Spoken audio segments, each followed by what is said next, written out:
Libro Patriarcas y Profetas, capítulo 33, del Sinaí a Cádiz.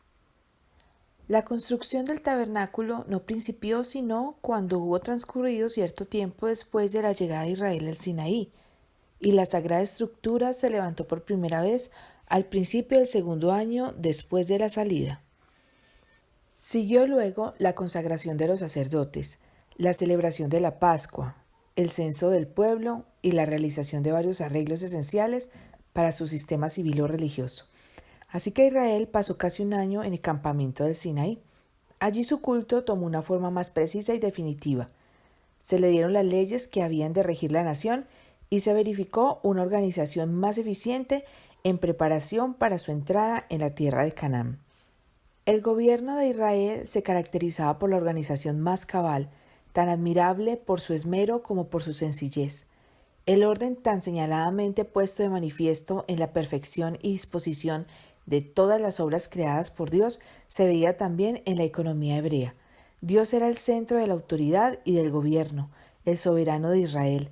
Moisés se destacaba como el caudillo visible que Dios había designado para administrar las leyes en su nombre. Posteriormente se escogió de entre los ancianos de las tribus un consejo de 70 hombres para que asistiera a Moisés en la administración de los asuntos generales de la nación. Enseguida venían los sacerdotes quienes consultaban al Señor en el santuario. Había jefes o príncipes que gobernaban sobre las tribus. Bajo estos había jefes de millares, jefes de cientos y jefes de 50 y cabos de 10.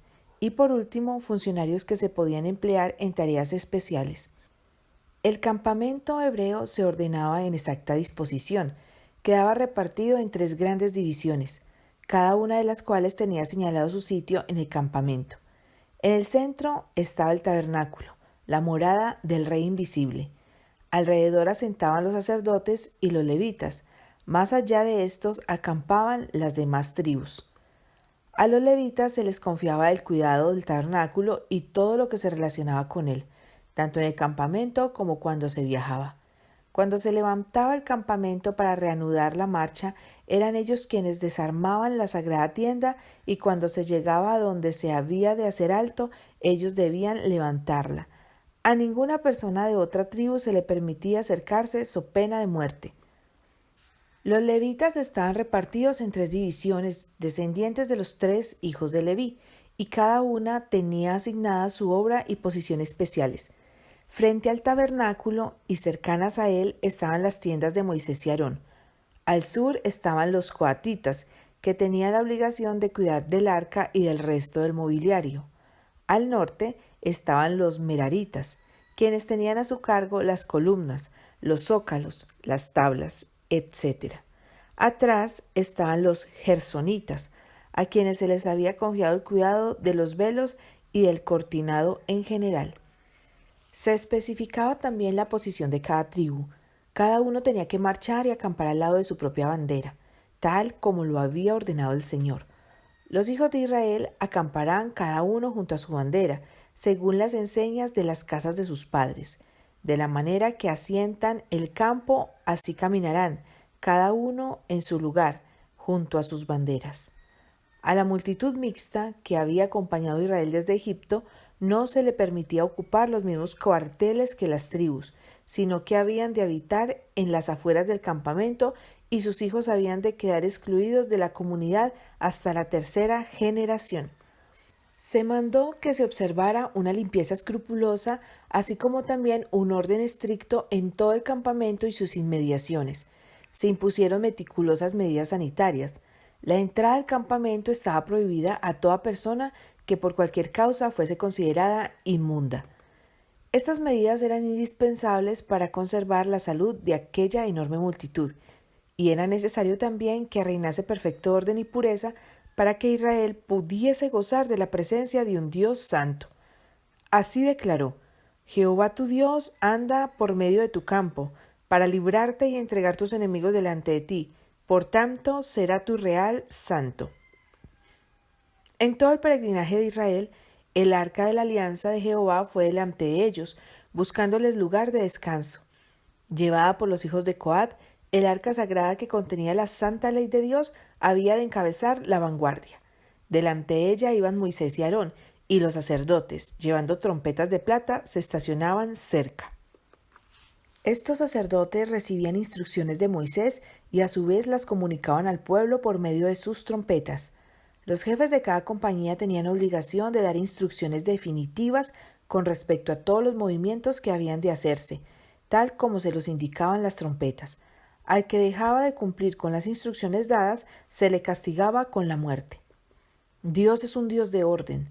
Todo lo que se relaciona con el cielo está en orden perfecto. La sumisión y una disciplina cabal distinguen los movimientos de la hueste angélica. El éxito solo puede acompañar al orden y a la acción armónica. Dios exige orden y sistema en su obra en nuestros días, tanto como lo exigía en los días de Israel. Todos los que trabajan para Él han de actuar con inteligencia, no en forma negligente o al azar. Él quiere que su obra se haga con fe y exactitud, para que pueda poner sobre ella el sello de su aprobación. Dios mismo dirigió a los israelitas en todos sus viajes.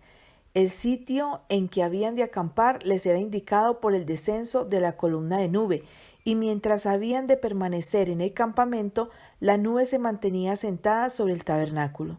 Cuando era tiempo de que continuaran su viaje, la columna se levantaba en lo alto sobre la sagrada tienda.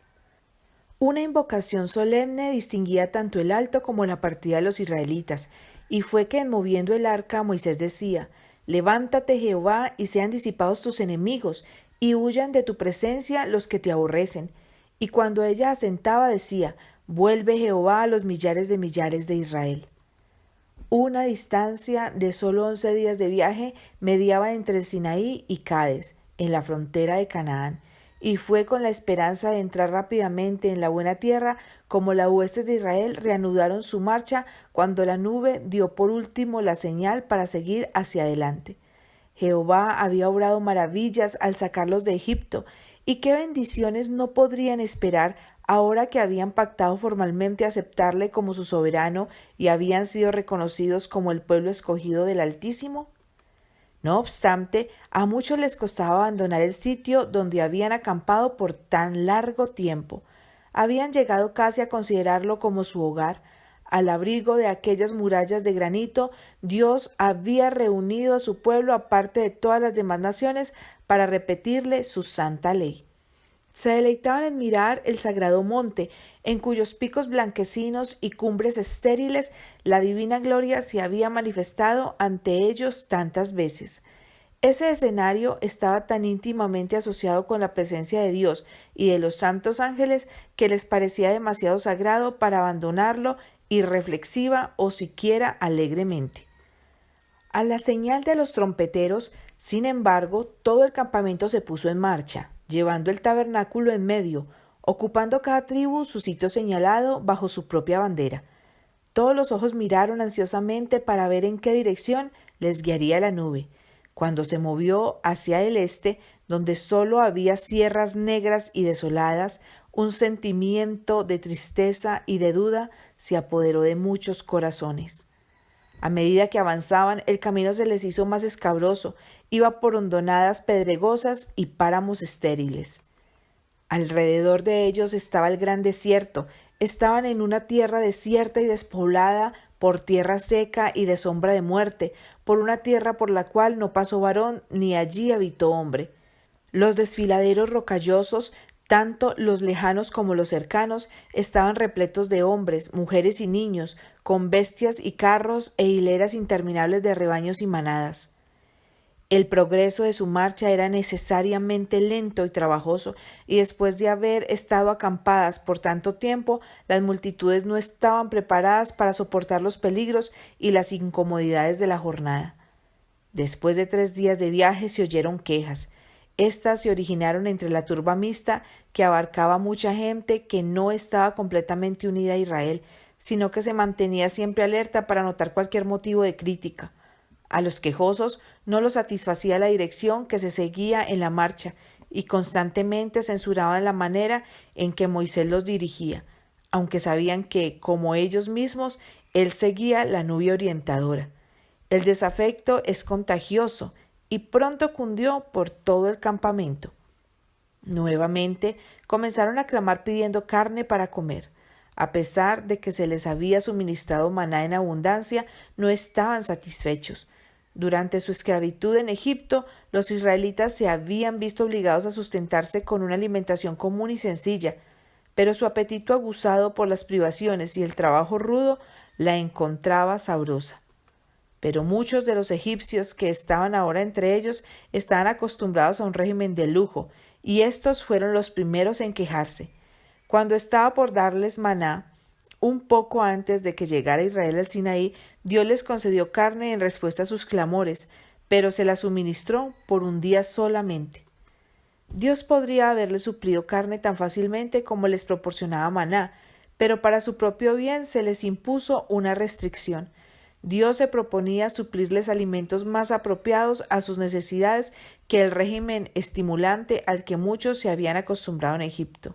Su apetito pervertido debía ser corregido y devuelto a una condición más saludable a fin de que pudieran hallar placer en el alimento que originalmente se proveyó para el hombre, los frutos de la tierra que Dios dio a Adán y a Eva en el Edén. Por este motivo quedaron los israelitas en gran parte privados de alimentos de origen animal. Satanás los tentó para que consideraran esta restricción como cruel e injusta. Les hizo codiciar las cosas prohibidas, porque vio que la complacencia desenfrenada del apetito tendería a producir sensualidad y por estos medios le resultaría más fácil dominarlos. El autor de las enfermedades y las miserias asaltará a los hombres donde pueda alcanzar más éxito. Mayormente por las tentaciones dirigidas al apetito, ha logrado inducir a los hombres a pecar desde la época en que indujo a Eva a comer el fruto prohibido, y por este mismo medio indujo a Israel a murmurar contra Dios, porque favorece efectivamente a la satisfacción de las pasiones bajas. La intemperancia en el comer y en el beber prepara el camino para que los hombres menosprecien todas las obligaciones morales. Cuando la tentación los asalta, tienen muy poca fuerza de resistencia. Dios sacó a los israelitas de Egipto para establecerlos en la tierra de Canaán, como un pueblo puro, santo y feliz. En el logro de este propósito, les hizo pasar por un curso de disciplina, tanto para su propio bien como para el de su posteridad. Si hubieran querido dominar su apetito en obediencia a las sabias restricciones de Dios, no se habría conocido debilidad ni enfermedad entre ellos. Sus descendientes habrían poseído fuerza física y espiritual. Habrían tenido percepciones claras y precisas de la verdad y del deber, discernimiento agudo y sano juicio, pero no quisieron someterse a las restricciones y a los mandamientos de Dios, y esto les impidió, en gran parte, llegar a la alta norma que Él deseaba que ellos alcanzasen y recibir las bendiciones que Él estaba dispuesto a concederles. Dice el salmista: pues tentaron a Dios en su corazón pidiendo comida a su gusto, y hablaron contra Dios diciendo: ¿podrá poner mesa en el desierto? He aquí, ha herido la peña, y corrieron aguas, y arroyos salieron ondeando. ¿Podrá también dar pan? ¿Aparejará carne a su pueblo? Por tanto oyó Jehová e indignóse. Las murmuraciones y las azonadas habían sido frecuentes durante el trayecto del Mar Rojo al Sinaí, pero porque se compadecía de su ignorancia y su ceguedad, Dios no castigó el pecado de ellos con sus juicios. Pero desde entonces se les había revelado en Horeb. Habían recibido mucha luz, pues habían visto la majestad, el poder y la misericordia de Dios, y por su incredulidad y descontento incurrieron en gran culpabilidad. Además, habían pactado aceptar a Jehová como su rey y obedecer su autoridad. Sus murmuraciones eran ahora rebelión y como tal habían de recibir pronto y señalado castigo, si se quería preservar a Israel de la anarquía y la ruina. Enardecióse su furor y encendióse en ellos fuego de Jehová y consumió él un cabo del campo. Los más culpables de los quejosos quedaron muertos, fulminados por el rayo de la nube. Aterrorizado el pueblo suplicó a Moisés que implorase al Señor en su favor. Así lo hizo y el fuego se extinguió. En memoria de este castigo Moisés llamó a aquel sitio Teberá, incendio. Pero la iniquidad empeoró pronto. En vez de llevar a los sobrevivientes a la humillación y al arrepentimiento, este temible castigo no pareció tener en ellos otro fruto que intensificar las murmuraciones.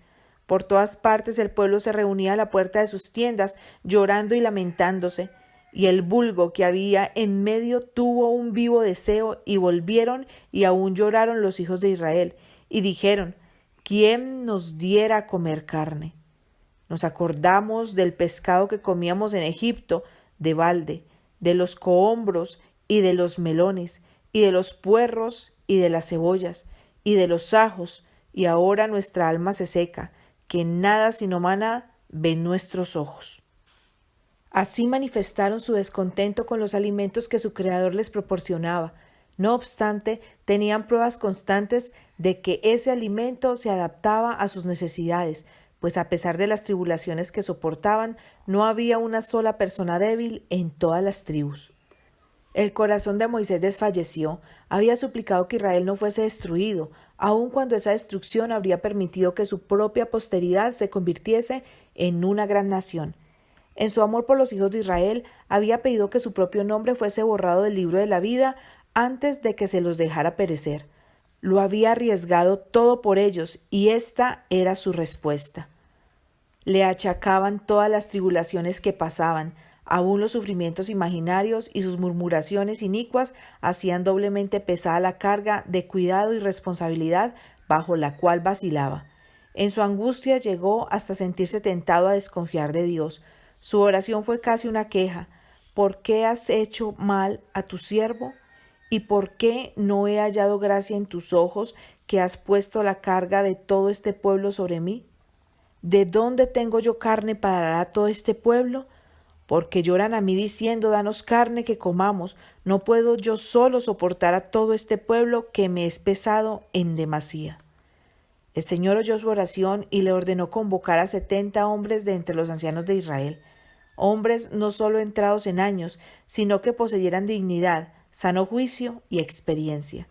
Y tráelos, dijo, a la puerta del tabernáculo del testimonio, y esperen allí contigo, y yo descenderé y hablaré allí contigo, y tomaré el espíritu que está en ti, y pondré en ellos, y llevarán contigo la carga del pueblo, y no la llevarás tú solo. El Señor permitió a Moisés que él mismo escogiera a los hombres más fieles y eficientes para que compartieran la responsabilidad con él. La influencia de ellos serviría para refrenar la violencia del pueblo y reprimir la insurrección. No obstante, graves males resultarían eventualmente del ascenso de ellos. Nunca habrían sido escogidos si Moisés hubiera manifestado una fe correspondiente a las pruebas que había presenciado del poder y de la bondad de Dios. Pero había exagerado sus propios servicios y cargas, y casi había perdido de vista el hecho de que no era sino el instrumento por medio del cual Dios había obrado. No tenía excusa por haber participado aún en mínimo grado del espíritu de murmuración que era la maldición de Israel. Si hubiera confiado por completo en Dios, el Señor le habría guiado continuamente y le habría dado fortaleza para toda emergencia. A Moisés se le dieron instrucciones para que preparara al pueblo para lo que Dios iba a hacer en su favor. Santificaos para mañana y comeréis carne, pues que habéis llorado en oídos de Jehová diciendo: ¿quién nos diera a comer carne? Cierto mejor nos iba en Egipto. Jehová pues os dará carne y comeréis. No comeréis un día, ni 2 días, ni 5 días, ni 10 días, ni 20 días, sino hasta 1 mes de tiempo, hasta que os salga por las narices y os sea en aborrecimiento. Por cuanto menospreciasteis a Jehová que está en medio de vosotros, y llorasteis delante de él, diciendo: ¿para qué salimos acá de Egipto? 600,000 de a pie es el pueblo en medio del cual yo estoy, dijo Moisés, y tú dices: les daré carne y comerán el tiempo de 1 mes. ¿Se han de degollar para ellos ovejas y bueyes que les basten? ¿O se juntarán para ellos todos los peces del mar para que tengan abasto? Dios le reprendió así por su falta de confianza. ¿Has acortado la mano de Jehová? Ahora verás si te sucede mi dicho o no. Moisés repitió al pueblo las palabras del Señor y le anunció el nombramiento de los 70 ancianos. Las instrucciones que el gran jefe les dio a estos hombres escogidos podrían muy bien servir como modelo de integridad judicial para los jueces y legisladores de los tiempos modernos. Oíd entre vosotros, hermanos, y juzgad justamente entre el hombre y su hermano, y el que le es extranjero. No tengáis respeto de personas en el juicio. Así al pequeño como al grande oiréis. No tendréis temor de ninguno, porque el juicio es de Dios. Luego Moisés hizo comparecer a los 70 ante el tabernáculo. Entonces Jehová descendió en la nube y hablóle, y tomó el espíritu que estaba en él, y púsolo en los 70 varones ancianos, y fue que, cuando posó sobre ellos el espíritu, profetizaron y no cesaron. Como los discípulos en el día de Pentecostés fueron investidos de potencia de lo alto, plugó al Señor prepararlos así para su obra y honrarlos en presencia del pueblo, para que se estableciera confianza en ellos como hombres escogidos divinamente para participar con Moisés en el gobierno de Israel. Nuevamente se manifestó el espíritu elevado y desinteresado del gran caudillo. 2 de los 70 ancianos, teniéndose humildemente por indignos de un cargo de tanta responsabilidad, no habían concurrido con sus hermanos ante el tabernáculo. Pero el Espíritu de Dios descendió sobre ellos donde estaban, y ellos también ejercieron el don de profecía. Cuando se le informó esto a Josué, quiso poner coto a esta irregularidad, temiendo que pudiera fomentar la división. Celoso por el honor de su jefe, dijo: Señor mío Moisés, impídelos. Pero él contestó: ¿Tienes tú celos por mí? Mas ojalá que todo el pueblo de Jehová fuesen profetas, que Jehová pusiera su espíritu sobre ellos. Un viento fuerte que sopló entonces de la mar trajo bandadas de codornices y dejólas sobre el real, un día de camino de la una parte y un día de camino de la otra, en derredor del campo y casi 2 codos sobre la haz de la tierra. Todo aquel día y aquella noche y el siguiente día el pueblo trabajó recogiendo el alimento que milagrosamente se le había provisto. Recogieron grandes cantidades de codornices, el que menos recogió 10 homeres. Se conservó por descartamiento todo lo que no era necesario para el consumo del momento, de manera que la provisión, tal como Dios lo había prometido, fue suficiente para todo un mes. Dios dio a los israelitas lo que no era para su mayor beneficio porque habían insistido en desearlo. No querían conformarse con las cosas que mejor podían aprovecharles. Sus deseos rebeldes fueron satisfechos, pero se les dejó que sufrieran las consecuencias. Comieron desenfrenadamente y sus excesos fueron rápidamente castigados. Hirió Jehová al pueblo con una muy grande plaga. Muchos fueron postrados por fiebres calcinantes, mientras que los más culpables de entre ellos fueron heridos apenas probaron los alimentos que habían codiciado. En Hazeroth, el siguiente sitio en donde acamparon después de salir de Tabera, una prueba aún mayor le esperaba a Moisés. Aarón y María habían ocupado una posición encumbrada en la dirección de los asuntos de Israel. Ambos tenían el don de profecía y ambos habían estado asociados divinamente con Moisés en el libramiento de los hebreos. Envié delante de ti a Moisés y a Aarón y a María, declaró el Señor por medio del profeta Miqueas. En temprana edad María había revelado su fuerza de carácter, cuando siendo niña vigiló a la orilla del Nilo el cesto en que estaba escondido el niño Moisés. Su dominio propio y su tacto habían contribuido a salvar la vida del libertador del pueblo. Ricamente dotada en cuanto a la poesía y la música, María había dirigido a las mujeres de Israel en los cantos de alabanza y las danzas en las playas del Mar Rojo.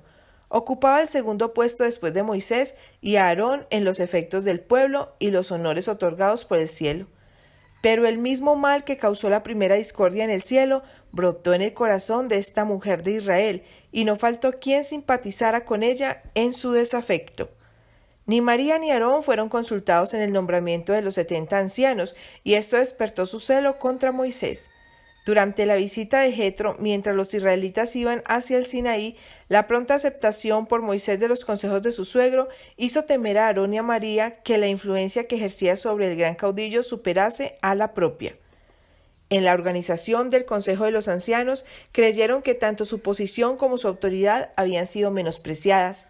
Nunca habían conocido María y Aarón la carga de cuidado y responsabilidad que había pesado sobre Moisés.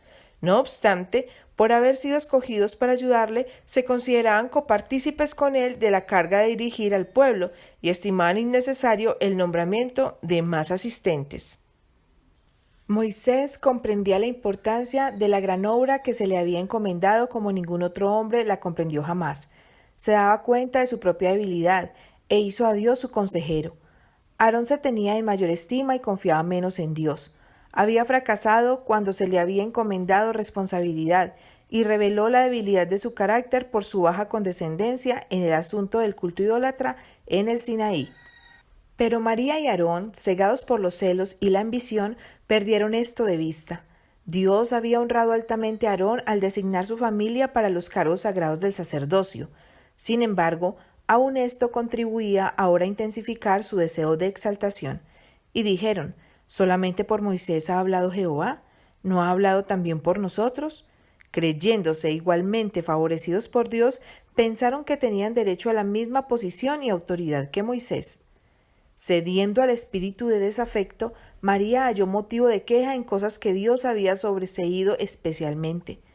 El matrimonio de Moisés la había disgustado. El hecho de que había elegido esposa en otra nación en vez de tomarla de entre los hebreos ofendía a su familia y al orgullo nacional. Se la trataba a Séfora con un menosprecio mal disimulado. Aunque se la llama mujer cusita o etíope, la esposa de Moisés era de origen madianita y por lo tanto descendiente de Abraham. En su aspecto personal difería de los hebreos en que era un tanto más morena. Aunque no era israelita, Séfora adoraba al Dios verdadero. Era de un temperamento tímido y retraído, tierno y afectuoso, y se afligía mucho en presencia de los sufrimientos. Por ese motivo, cuando Moisés fue a Egipto, consintió él en que ella regresara a Madián. Quería evitarle la pena que le significaría presenciar los juicios que iban a caer sobre los egipcios. Cuando Séfora se reunió con su marido en el desierto, vio que las cargas que llevaba estaban agotando sus fuerzas y comunicó sus temores a Jetro, quien sugirió que se tomasen medidas para aliviarle. Esta era la razón principal de la antipatía de María hacia Séfora.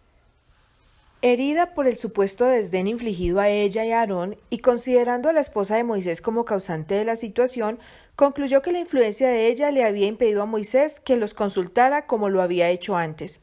Si Aarón se hubiese mantenido firme de parte de lo recto, habría impedido el mal, pero en vez de mostrarle a María lo pecaminoso de su conducta, simpatizó con ella, prestó oídos a sus quejas y así llegó a participar de sus celos. Moisés soportó sus acusaciones en silencio paciente y sin queja. Fue la experiencia que adquiriera durante los muchos años de trabajo y espera en Madián, el espíritu de humildad y longanimidad que cultivara allí lo que preparó a Moisés para arrostrar con paciencia la incredulidad y la murmuración del pueblo, y el orgullo y la envidia de los que hubieran debido ser sus asistentes firmes y resueltos. Y aquel varón Moisés era muy manso, más que todos los hombres que había sobre la tierra, y por este motivo Dios le otorgó más de su sabiduría y dirección que a todos los demás. Dice la Escritura, encaminará a los humildes por el juicio y enseñará a los mansos su carrera. Los mansos son dirigidos por el Señor, porque son dóciles y dispuestos a recibir instrucción. Tienen un deseo sincero de saber y hacer la voluntad de Dios. Esta es la promesa del Salvador. El que quisiere hacer su voluntad conocerá de la doctrina si viene de Dios. Y declara por medio del apóstol Santiago, y si alguno de vosotros tiene falta de sabiduría, demándela a Dios, el cual da a todos abundantemente y no se hiere, y le será dada. Pero la promesa es solamente para los que quieran seguirle del todo. Dios no fuerza la voluntad de nadie. Por consiguiente, no puede conducir a los que son demasiado orgullosos para recibir instrucción, que se empeñan en hacer su propia voluntad. Acerca de quien adolezca duplicidad mental, es decir, quien procura seguir los dictados de su propia voluntad mientras profesa seguir la voluntad de Dios, se ha escrito: no piense pues el tal hombre que recibirá ninguna cosa del Señor. Dios había escogido a Moisés y le había investido de su espíritu, y por su murmuración María y Aarón se habían hecho culpables de deslealtad, no solo hacia el que fuera designado como su jefe, sino también hacia Dios mismo. Los murmuradores sediciosos fueron convocados al tabernáculo y careados con Moisés. Entonces Jehová descendió en la columna de la nube y púsose a la puerta del tabernáculo, y llamó a Aarón y a María. No negaron sus aseveraciones acerca de las manifestaciones del don de profecía por su intermedio. Dios podía haberles hablado en visiones y sueños, pero a Moisés, a quien el Señor mismo declaró, fiel en toda mi casa, se le había otorgado una comunión más estrecha. Con él Dios hablaba boca a boca. ¿Por qué pues no tuvisteis temor de hablar contra mi siervo Moisés? Entonces el furor de Jehová se encendió en ellos y fuese. La nube desapareció del tabernáculo como señal del desagrado de Dios, y María fue castigada. Quedó leprosa como la nieve. A Aarón se le perdonó el castigo, pero el de María fue una severa reprensión para él. Entonces, humillado hasta el polvo del orgullo de ambos, Aarón confesó el pecado que habían cometido e imploró al Señor que no dejara perecer a su hermana por aquel azote repugnante y fatal. En respuesta a las oraciones de Moisés, se limpió la lepra de María. Sin embargo, ella fue excluida del campo durante 7 días. Tan solo cuando quedó desterrada del campamento, volvió el símbolo del favor de Dios a posarse sobre el tabernáculo. En consideración a su elevada posición y en señal de pesar por el golpe que ella había recibido, todo el pueblo permaneció en Aserot en espera de su regreso. Esta manifestación del desagrado del Señor tenía por objeto advertir a todo Israel que pusiera coto al creciente espíritu de descontento y de insubordinación. Si el descontento y la envidia de María no hubiesen recibido una señalada reprensión, habrían resultado en grandes males. La envidia es una de las peores características satánicas que puedan existir en el corazón humano y es una de las más funestas en sus consecuencias. Dice el sabio: cruel es la ira e impetuoso el furor, mas ¿quién parará delante de la envidia? Fue la envidia la que causó la primera discordia en el cielo, y el albergarla ha obrado males indecibles entre los hombres, porque donde hay envidia y contención, allí hay perturbación y toda obra perversa. No debemos considerar como cosa baladí el hablar mal de los demás, ni constituirnos nosotros mismos en jueces de sus motivos o acciones. El que murmura del hermano y juzga a su hermano, este tal murmura de la ley y juzga a la ley. Pero si tú juzgas a la ley, no eres guardador de la ley, sino juez. Solo hay un juez, el cual también aclarará lo oculto de las tinieblas y manifestará los intentos de los corazones. Y todo el que se encargue de juzgar y condenar a sus semejantes usurpa la prerrogativa del Creador. La Biblia nos enseña en forma especial que prestemos cuidado a no acusar precipitadamente a los llamados por Dios para que actúen como sus embajadores. El apóstol Pedro, al describir una clase de pecadores empedernidos, los llama atrevidos, contumaces, que no temen decir mal de las potestades superiores, como quiera que los mismos ángeles, que son mayores en fuerza y en potencia, no pronuncian juicio de maldición contra ellas delante del Señor. Y Pablo, en sus instrucciones dadas a los que dirigen las iglesias, dice: contra el anciano no recibas acusación sino con 2 o 3 testigos. El que impuso a ciertos hombres la pesada carga de ser dirigentes y maestros de su pueblo, hará a éste responsable de la manera en que trate a sus siervos. Hemos de honrar a quienes Dios honró.